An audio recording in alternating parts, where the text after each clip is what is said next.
Welcome সবাইকে classmate 24 YouTube চ্যানেলে। আশা করছি সবাই ভালো আছো। আজকের ক্লাসে আলোচনা করব প্যারাডাইস লস্ট বুক 1 এর পার্ট 17। এর আগের ক্লাস পর্যন্ত আমরা পার্ট 16 পর্যন্ত যতদূর অংশটা কভার করেছি, আশা করছি সবাই সেই সমস্ত পার্টের ভিডিওগুলি দেখে ততদূর কভার করে নিয়েছো। যদি না করে থাকো অবশ্যই সেই সমস্ত অংশের ভিডিওগুলি আগে দেখে নেবে, তাহলে তোমাদের আজকের পার্টটা বুঝতে সুবিধা হবে। এই সিরিজে আমরা পিএসসি অ্যাসিস্ট্যান্ট টিচারের সিলেবাসের অন্তর্গত প্রত্যেকটি টেক্সট ইন ডিটেইল ডিসকাশন সহ ওয়ান লাইনার্স এবং প্রশ্ন উত্তরের পর্ব রাখছি, যেটা আশা করি তোমাদের পিএসসি অ্যাসিস্ট্যান্ট টিচারের প্রস্তুতিতে ভীষণ হেল্পফুল হবে। তাই যারাই পিএসসি অ্যাসিস্ট্যান্ট টিচারের জন্য প্রিপারেশন নিচ্ছ এবং আগামী দিনে পরীক্ষায় বসবে তোমরা, তাদের প্রত্যেকের জন্যই আমাদের এই সিরিজের প্রত্যেকটি ক্লাস ভীষণই হেল্পফুল হবে। তাই যারা আমার ক্লাসে নতুন বা আমার এই চ্যানেলে নতুন, কাইন্ডলি চ্যানেলটা সাবস্ক্রাইব করে নেবে এবং চ্যানেলটা ফলো করে নেবে, তাহলে পরবর্তী ক্লাসের নোটিফিকেশন তোমার কাছে সহজেই পৌঁছে যাবে। এবং ভিডিওটা ভালো লাগলে কাইন্ডলি একটা লাইক এবং একটা শেয়ার করে দেবে। আমাদের এই চ্যানেলে তোমরা পিএসসি অ্যাসিস্ট্যান্ট টিচার রিগার্ডিং সমস্ত গুরুত্বপূর্ণ নোটস, ওয়ান লাইনার্স এবং প্রশ্ন উত্তরের পিডিএফ পেয়ে যাচ্ছ, যেখানে আগামী এক্সাম ক্র্যাক করার জন্য থাকছে গুরুত্বপূর্ণ প্রত্যেকটি chapter based in detail notes, প্রশ্ন উত্তর এবং ওয়ান লাইনার্স। আশা করি আগামী পরীক্ষার কথা মাথায় রেখে বানানো এই সমস্ত নোটসগুলো আগামী পরীক্ষার ক্ষেত্রে তোমাদের ভীষণই হেল্পফুল হবে। তাই যারা ইচ্ছুক আমাদের এই হোয়াটসঅ্যাপ নাম্বারে কন্ট্যাক্ট করতে পারো। হোয়াটসঅ্যাপ নাম্বারটি আমি ডেসক্রিপশন বক্সে উল্লেখ করে দিচ্ছি। পাশাপাশি তোমরা আমাদের পেইড মান্থলি মেম্বারশিপ কোর্সটাও পারচেস করতে পারো, যেখানে পিএসসি অ্যাসিস্ট্যান্ট টিচারের জন্য একদমই তোমাদেরকে ফুললি প্রিপেয়ার করিয়ে দেওয়া হবে। থাকছে ফুল সিলেবাস বেসড প্রত্যেকটি টপিকের উপরে ইন ডিটেইল ক্লাস, প্রশ্ন উত্তরের ক্লাস এবং ওয়ান লাইনার্স ডিসকাশন। তাই যারা ইচ্ছুক, পেইড মেম্বারশিপ গ্রুপের লিঙ্ক আমি এই ভিডিও ডেসক্রিপশন বক্সে দিয়ে দিচ্ছি, তোমরা পারলে জয়েন করতে পারো। এছাড়াও যে কোনো ধরনের প্রশ্ন থাকলে বা ইংলিশ রিলেটেড যে কোনো বিষয়ে যে কোনো জিজ্ঞাসা থাকলে তোমরা আমার টেলিগ্রাম গ্রুপ এবং হোয়াটসঅ্যাপ চ্যানেলটিও ফলো করে নিতে পারো। টেলিগ্রাম গ্রুপ এবং হোয়াটসঅ্যাপ চ্যানেলের লিঙ্ক এই ভিডিও ডেসক্রিপশন বক্সে আমি উল্লেখ করে দিচ্ছি। তো দেখো, পার্ট 17-এ আমরা পার্ট 16 পর্যন্ত যতদূর কভার করেছিলাম তার পরের অংশ থেকে শুরু করছি। আশা করছি line by line text reading এর এই ক্লাসটা সবাই ভালোভাবে ফলো করবে। দেখো, এর আগের ক্লাস পর্যন্ত আমরা দেখেছিলাম স্যাটার্ন তার সেই সমস্ত ফলেন অ্যাঞ্জেল নিয়ে একটা প্রিপারেশন নিচ্ছিল গডের বিরুদ্ধে একটা বিদ্রোহ ঘোষণা করার। সেখানে সেই সমস্ত ফলেন অ্যাঞ্জেলরা পৃথিবীতে নিজেদেরকে দেবতা রূপে কিভাবে পূজিত করেছিল সেই সমস্ত বিবরণ আমরা পাচ্ছিলাম। এক একজন ফলেন অ্যাঞ্জেল কিভাবে নিজেদেরকে এক একটা গড হিসেবে পৃথিবীতে স্থাপন করেছিল সেই সমস্ত অংশের ডেসক্রিপশনগুলো আমরা দেখেছিলাম। এবারে দেখো কি বলা হচ্ছে, in courts and palaces he also reigns and in luxurious cities where the noise of riot ascends above their loftiest towers and injury and outrage. দেখো, এই অংশে আমরা মূলত বেলিয়াল নামক যে সেই ফলেন অ্যাঞ্জেল বা পতিত দেবদূত, তার চারিত্রিক বৈশিষ্ট্য এবং তার অনুসারীদের চারিত্রিক সেই অধঃপতন দেখতে পাবো। মানে প্রেক্ষাপটটা হচ্ছে এখানে যে স্যাটার্ন তার অনুসারীরা নরকে পতিত হয়েছে এবং পতিত হওয়ার পর মিল্টন তাদেরকে একে একে প্রধান দানবের পরিচয় দিচ্ছেন। বেলিয়াল হলেন সেই দানব যিনি প্রতিনিধিত্ব করছেন। তিনি ভোগ বিলাস, নৈতিক দুর্বলতা, কামনা বাসনা, রাজনৈতিক দুর্নীতি এবং সামাজিক অবক্ষয়ের প্রতীক। তাই কি বলা হচ্ছে, in courts and palaces. Courts মানে কি রাজসভা, প্যালেসেস প্রাসাদ, রেইনস মানে কি রাজত্ব করে, শাসন করে। তাহলে বেলিয়াল শুধু সাধারণ মানুষের মধ্যে নয়, রাজসভা এবং প্রাসাদেও প্রভাব বিস্তার করে। মিল্টন এই অংশে নরকের সেই অন্যতম নিকৃষ্ট কামাসক্ত আত্মা হিসেবে তাকে বর্ণনা করেছেন। বেলিয়ালের নিজস্ব কোনো মন্দির বা উপাসনার জায়গা না থাকলেও সে মানুষের মনের অন্ধকার কোণগুলোতে যে বসবাস করে সেটা বলেছেন। ক্ষমতা এবং রাজনীতি প্রায়ই নৈতিকভাবে দুর্নীতিগ্রস্ত। রাজা এবং শাসকেরাও এখানে ভোগবিলাসের দাস। মিল্টন এখানে রাজনৈতিক সমালোচনা করেছেন, এটা এখানে স্পষ্ট। অ্যান্ড ইন লাক্সুরিয়াস সিটিজ, লাক্সুরিয়াস সিটিজ মানে কি বিলাসবহুল নগরী, তাই না? রায়েট মানে সেই উচ্ছৃঙ্খল জীবন, অ্যাসেন্টস মানে উপরে ওঠা, আর লফটিয়েস্ট টাওয়ার্স হচ্ছে সর্বোচ্চ মিনার।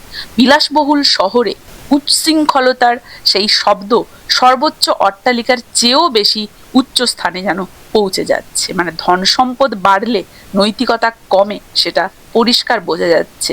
সভ্যতা যত আধুনিক হয় ততই কিন্তু নৈতিক পতন ঘটে, সেটা আমরা জানি। And injury and outrage, injury মানে কি আহত হওয়া, এখানে ইনজুরি মানে অন্যায় বলা হচ্ছে। আর আউটরেজ, আউটরেজ মানে হচ্ছে অত্যাচার। এই শহরগুলো অন্যায় এবং সহিংসতায় ভরা।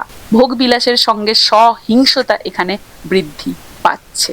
মানে মিল্টন বলছেন যে যখন পুরোহিতরা নাস্তিক হয়ে পড়ে এবং সত্য পথ থেকে বিচ্যুত হয়ে যায়, তখন বেলিয়াল পবিত্র মন্দিরে এমনকি বেদিতেও নিজের সেই আধিপত্যটা বিস্তার করে।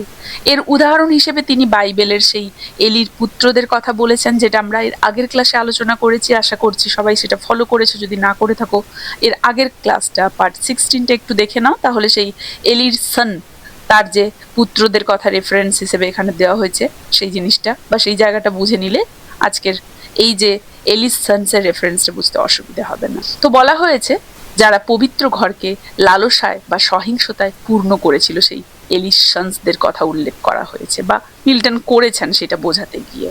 তো শুধুই যে মন্দিরে তা নয়, বেলিয়াল রাজপ্রাসাদ, বিলাসবহুল শহরগুলোতেও রাজত্ব করে, যেখানে দাঙ্গা হাঙ্গামা, বিশৃঙ্খলার শব্দ উঁচু উঁচু অট্টালিকাগুলোতেও ছড়িয়ে যায়। সেখানেই বেলিয়ালের প্রভাব যে প্রবল সেটা আমরা বুঝতে পারি।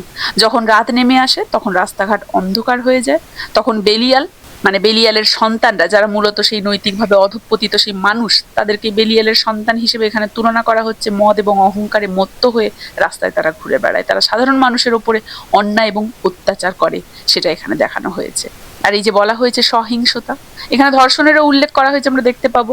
মিল্টন প্রাচীন সেই সোডম এবং গিবিয়ার উদাহরণ দিয়েছেন। এখানে আমরা দেখতে পাবো গিবিয়ার সেই অন্ধকার রাতের কথা তিনি উল্লেখ করেছেন, যখন সেই আতিথেয়তার পবিত্র নিয়ম ভেঙে একজন নারীকে চরম লাঞ্ছনা ও ধর্ষণের শিকার হতে হয়েছিল। মানে মিল্টন এই যে সমস্ত রেফারেন্সের দ্বারা বোঝাতে চেয়েছেন যে বেলিয়ালের প্রভাবে মানুষ কতটা পৈশাচিক এবং নীতিহীন বা নৈতিকতাহীন হয়ে উঠতে পারে, সেটা ভাবাই যায় না। বোঝা গেছে?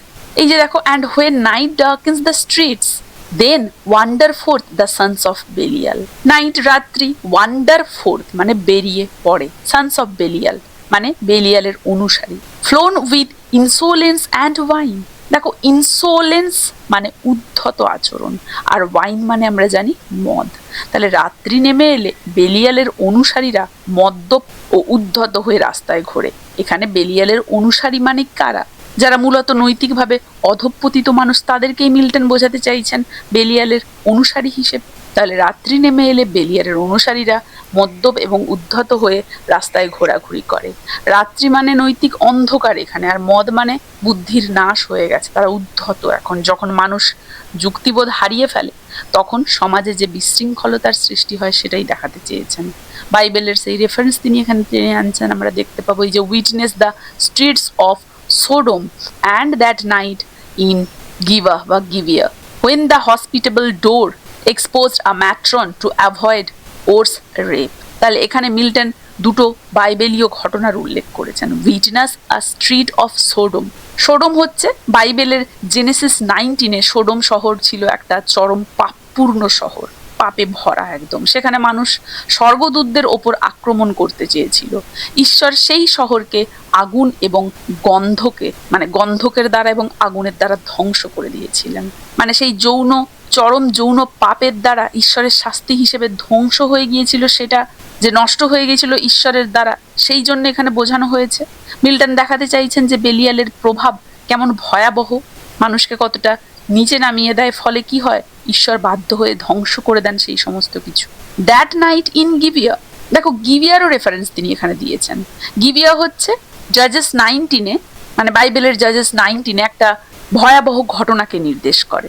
গিবিয়া শহরের এক ভয়ঙ্কর ঘটনা।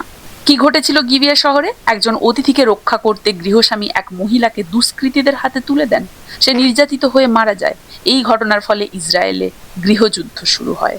এই যে হসপিটেবল ডোর, আতিথ্য প্রদানকারী গৃহ, ম্যাট্রন বিবাহিত মহিলা, এক্সপোজড তুলে দেওয়া।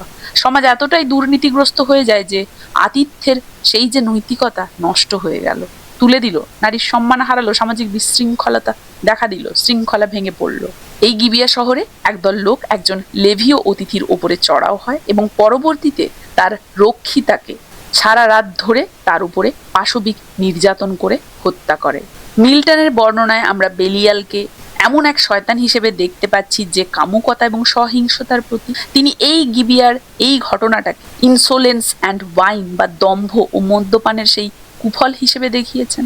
সোডোমের সাথে গিবিয়ার তুলনা করে মিল্টন সামাজিক এবং নৈতিক অবক্ষয়ের চরম সীমানাটা বুঝিয়েছেন, তাই না? সোডোম শহরের ঘটনা, গিবিয়া শহরের ঘটনা। তাহলে দুটো ক্ষেত্রে আমরা সামাজিক অধঃপতন দেখলাম, নৈতিক অধঃপতন দেখলাম, যেখানে আতিথেয়তার বদলে কি করা হচ্ছে, অতিথিকে যেখানে রক্ষা করা উচিত বিশ্বাসঘাতকতা করে তাকে আরো বিপদে ঠেলে দেওয়া হচ্ছে, যেখানে পাশবিক অত্যাচার করা হচ্ছে তার উপরে। তাহলে পাশবিকতা স্থান পেয়েছে, বিশ্বাসঘাতকতা স্থান পেয়েছে আতিথেয়তার বদলে, তাই না?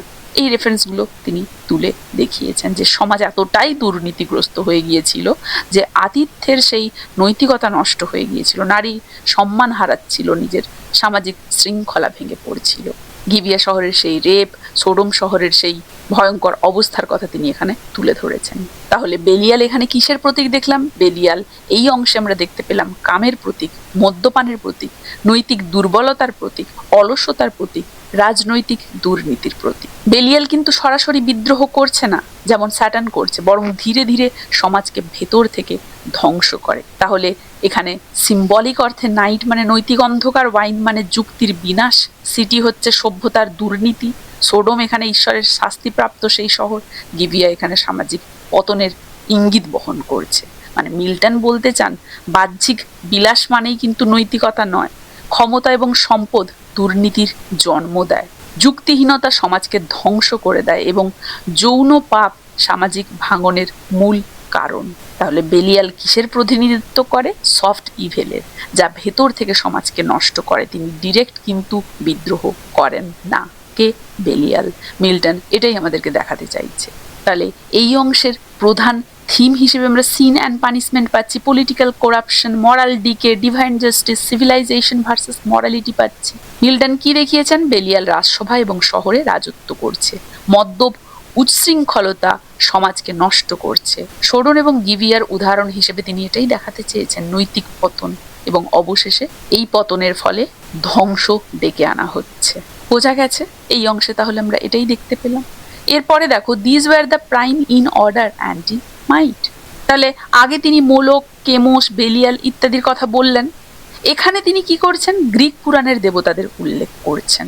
তার উদ্দেশ্য কি? এটা দেখানো যে পৌত্তলিক দেবতারা আসলেই স্বর্গচ্যুত সেই ফলেন অ্যাঞ্জেল। প্রাইম বলতে প্রধান, অর্ডার মানে মর্যাদা বা অবস্থান, মাইট মানে শক্তি। এরা শক্তি এবং মর্যাদায় প্রধান দেবদূত ছিল, স্বর্গে এদের এক সময় উচ্চ স্থান ছিল, কিন্তু এখন এরা পতিত। তাহলে এই অংশে মিল্টন নরকের সেই স্যাটার্ন বা পতিত দেবদূতদের বর্ণনা শেষ করে গ্রিক এবং সেই ক্লাসিক্যাল পৌরাণিক দেবতাদের দিকে আলোকপাত করছেন, দেখতে পাবো। এরপরে কি দেখতে পাচ্ছি? This were the prime in order and in might. তাহলে এতক্ষণ আমরা দেখলাম যে মিল্টন সেই সমস্ত ফলেন অ্যাঞ্জেলদেরকে বর্ণনা করছেন যারা পৃথিবীতে নিজেদেরকে দেবতা হিসেবে প্রতিষ্ঠিত করেছিল। এখানে তিনি আবার কি বলছেন?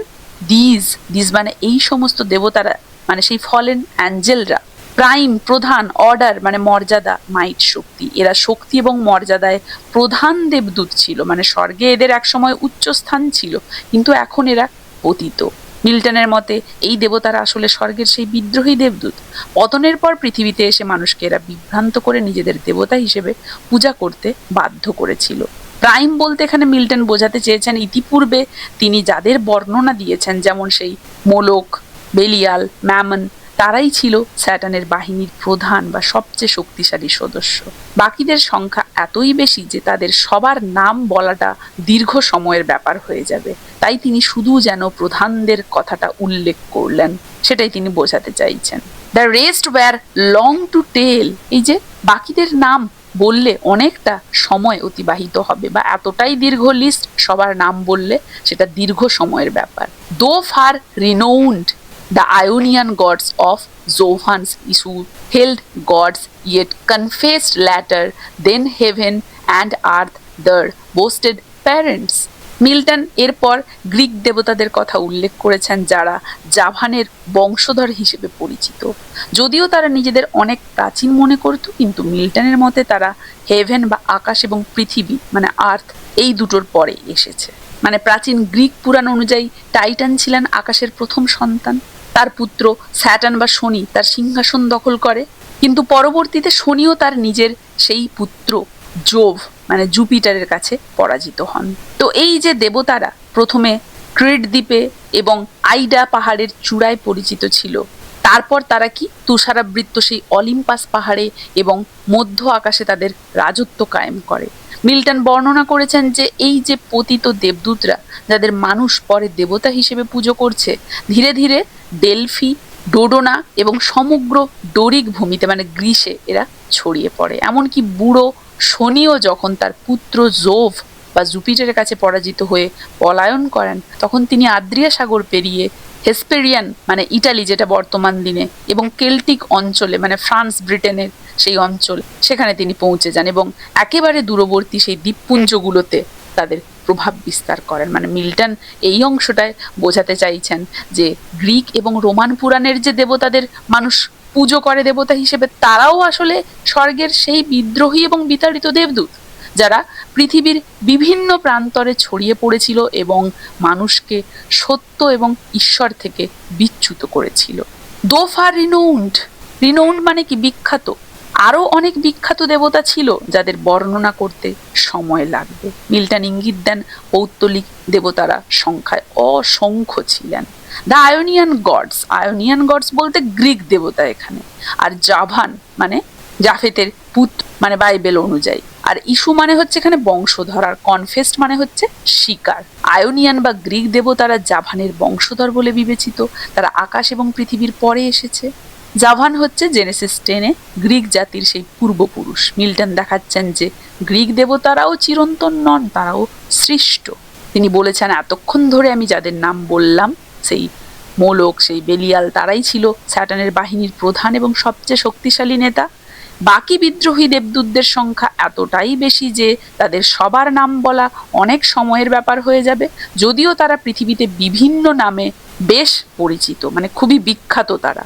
এখানে গ্রিক বা আয়োনীয় দেবতাদের কথা তিনি বলতে চেয়েছেন। তারা বাইবেলীয় জাভানের বংশধর বলে পরিচিত, যদিও তারা নিজেদের অনেক প্রাচীন দাবি করে, কিন্তু তারা আকাশ এবং পৃথিবীর পরে সৃষ্টি হয়ে এসেছে। এই যে yet confessed latter than heaven and earth, their boasted parents, Titan, heaven's firstborn with his enormous brood, and brightened, seized by younger Saturn, he from mightier Job, his own and Rhea's son, like measure found. দেখো এখানে সেই Greek মাইথোলজির reference চলে আসছে, সেই রেহার কথা পাচ্ছি, সেই টাইটানের কথা পাচ্ছি, স্যাটার্নের কথা, জুপিটারের কথা আমরা পাচ্ছি। তাহলে টাইটান ছিলেন আকাশের প্রথম সন্তান, তার অধিকার কেড়ে নিয়েছিল তার ছোট ভাই স্যাটার্ন।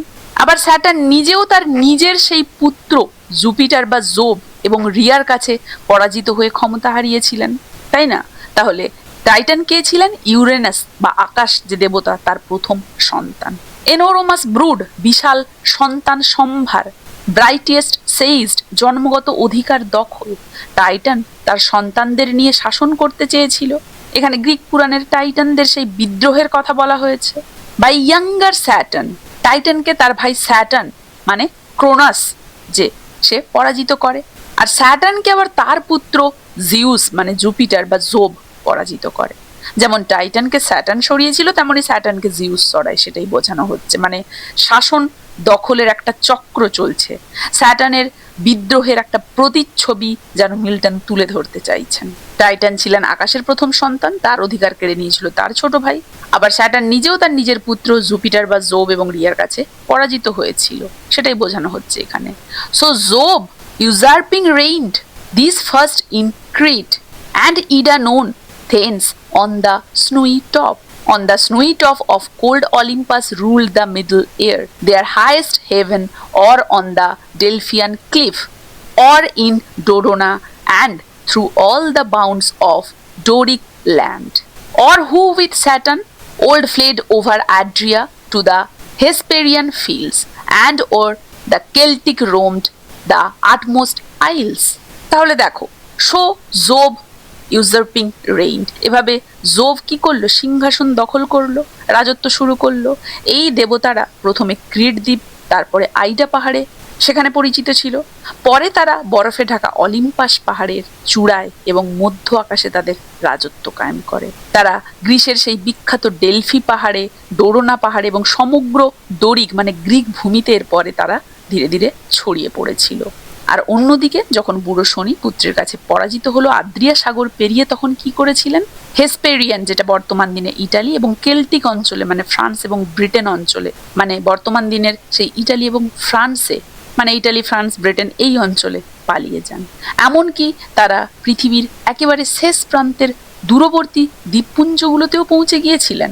ইউজারপিং মানে দখল করে, ক্রিট মানে এখানে ক্রিট দ্বীপের কথা বলা হয়েছে, ইদা মানে এখানে মাউন্ট ইদা, অলিম্পাস হচ্ছে দেবতাদের আবাস, মিডল এয়ার মানে আকাশমন। তাহলে এখানে আমরা ক্রেটে দেখতে পেলাম মাউন্ট ইদা এবং মাউন্ট অলিম্পাস। জিউসকে ক্রেটে লুকিয়ে বড় করা হয়েছিল, মাউন্ট অলিম্পাসে দেবতারা বাস করত। জিউস বড় হলেন, বড় হয়ে আবারও তার বাবাকে হারিয়ে শাসন দখল করলেন এবং অলিম্পাসে বসবাস শুরু করলেন। তো মিল্টন দেখাচ্ছেন এই যে দেবতারাও তো বিদ্রোহী শাসক ছিল, তাই না? এখানে ডেলফি ডোডোনা পেয়েছি আমরা, ডেলফি ছিল সেই অ্যাপোলোর মন্দির এবং ভবিষ্যৎবাণীর স্থান। ডোডোনা কি ছিল? জিউসের সেই ওরাকল। এই দেবতারা ভবিষ্যৎবাণীর স্থানেও কিন্তু পূজিত হতো, সেটাই বলতে চেয়েছেন মিল্টন। ডোরিকল্যান্ড গ্রিসের অঞ্চল, অর্থাৎ সমগ্র গ্রিসে কিন্তু এদের পুজো চলতো, সেটাই তিনি বোঝাতে চাইছেন। অ্যাড্রিয়া মানে অ্যাড্রিয়াটিক সি, হেসপেরিয়ান ফিল্ডস মানে ইটালি, কেল্টিক আইল মানে এখানে ব্রিটিশ দ্বীপপুঞ্জ। তাহলে Adriatic sea, Italy, Celtic isles ইত্যাদি রেফারেন্স পেলাম। কিছু দেবতা গ্রিস থেকে ইটালি এবং পরে ইউরোপের অন্যান্য স্থানে ছড়িয়ে পড়ে। কারা? স্যাটার্ন পুত্রের হাতে পরাজিত হয়ে স্যাটার্ন ইটালিতে গিয়ে রোমান দেবতা হয়ে যান, সেটাই এখানে বোঝানো হয়েছে।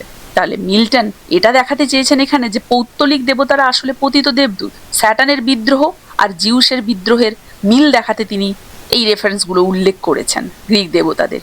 তিনি এটা দেখাতে চেয়েছেন যে শাসন দখলের চক্র কিন্তু সর্বত্র। মানব সভ্যতার ধর্মীয় ইতিহাসকে এক সূত্রে বাঁধতে তিনি এই রেফারেন্সগুলো দিয়েছেন। মানে তিনি বোঝাতে চাইছেন গ্রিক দেবতারাও স্বর্গচ্যুত, তারা ঈশ্বরের সমান নয়, পৌত্তলিক ধর্ম সত্য নয়, বিদ্রোহের চক্র শেষ পর্যন্ত পতন ডেকে আনবেই।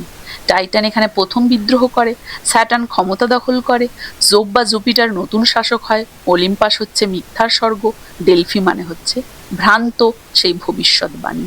মানে মিল্টন এই অংশে গ্রিক দেবতাদের উল্লেখ করলেন, তাদের বিদ্রোহের ইতিহাস বললেন, স্যাটার্নের বিদ্রোহের সঙ্গে তুলনা করলেন, আর সেই ফলেন অ্যাঞ্জেলরা যে পৌত্তলিক দেবতাদের রূপ ধারণ করে পূজিত হচ্ছেন, মানে পৌত্তলিক দেবতাদের পতিত দেবদূত তিনি প্রমাণ করলেন।